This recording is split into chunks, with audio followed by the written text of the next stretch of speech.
Good morning, folks. That was EVE followed by the CME and 304 angstroms. Last night the sun declared she was capable of stirring, popped another M flare, but we'll have to come back to the sun. Sutton Lake, West Virginia. Blue-green algae. Cyanobacteria is not always harmful, but I have reported dead pets and sick kids from it in the past, so be careful. My favorite buoy is currently off, seems to get shut down periodically since coming back online a few weeks ago.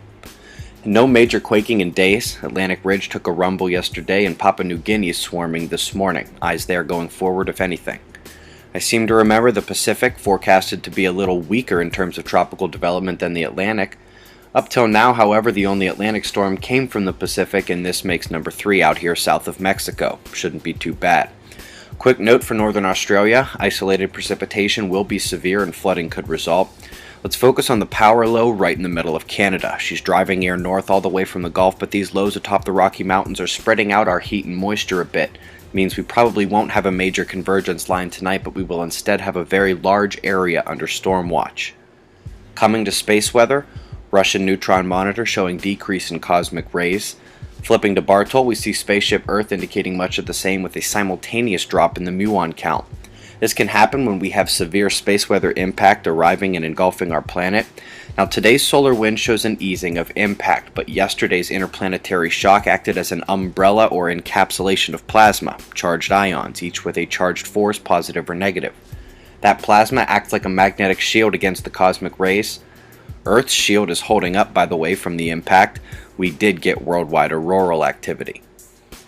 Protons did manage to hit storm level. Nothing to fear at this point as it's a low-level event. You can see the radiation entering Earth at the polar regions on the DRAP, which also shows the X-ray flux. You can see a smaller flare after the M2 from last night, which opened this video.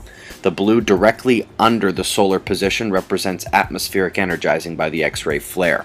It's also worth mentioning that electrons continue to be elevated. Coming back to flares, it appears we may see some more action. First, I have doubts it will be from these guys departing unless they fire after turning the limb. Despite large groups with magnetic mixing between them, even the delta spot of 1775 couldn't fire. So far, we've taken 2 M flares from these regions headed in now, including the big one from last night. Satellites show no major CME, and ENLLs are not updated. As you watch Jupiter exit to the right from his conjunction days ago, you see a northern CME leaving the disk. This was produced yesterday as a northern filament we've watched for days ripped off the sun. This is not coming near Earth, but something interesting happened. The filament was reborn immediately or was able to reconstruct himself from the lingering plasma. Still a major Earth-directed eruption threat. Well, folks, it appears that either the second half of the watch failed, or as stated yesterday, the northern coronal hole was actually attached to the central piece at the beginning of the quake watch when we took 3 6-pointers in a few hours. Umbral field is now closed, and I'm eager to compare this to the coronal hole actually on the equator turning in now. Helio viewer still glitchy, so we're going with SDO downloads to close. Eyes open. No fear, it's 6:55 a.m. Eastern Time, and that's the news.